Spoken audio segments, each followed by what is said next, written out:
ഹൈന്ദവ പാരമ്പര്യത്തിൽ ഒരു മാന്ത്രിക കണ്ണാടിയുണ്ട്. ഈ കണ്ണാടിയുടെ പ്രത്യേകത എന്നത് ആര് ഈ കണ്ണാടിയിൽ നോക്കുന്നോ കാണുന്നത് സ്വന്തം മുഖമല്ല, മറിച്ച് ഈ ലോകത്തിൽ ആരെയാണ് താൻ കൂടുതൽ സ്നേഹിക്കുന്നത് ആ ആളുടെ മുഖമാണ് ഈ മായ കണ്ണാടി പ്രതിഫലിപ്പിക്കുന്നത്.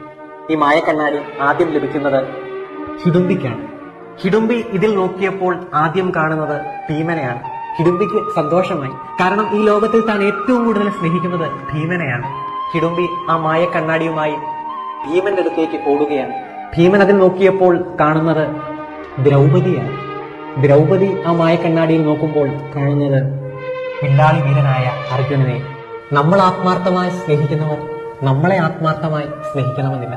ലോകത്തിൽ പലതും നമുക്ക് വിലയ്ക്ക് വാങ്ങാം, പക്ഷെ ഒരിക്കലും സ്നേഹം വിലയ്ക്ക് വാങ്ങാനോ പിടിച്ചു പറിക്കാനോ ആവില്ല. ദൈവത്തിന്റെ വചനം പറയുന്നു, മലകൾ അകന്നേക്കാം, കുന്നുകൾ മാറ്റപ്പെട്ടേക്കാം, എന്റെ അചഞ്ചലമായ സ്നേഹം നിന്നെ പിരിയുകയില്ല.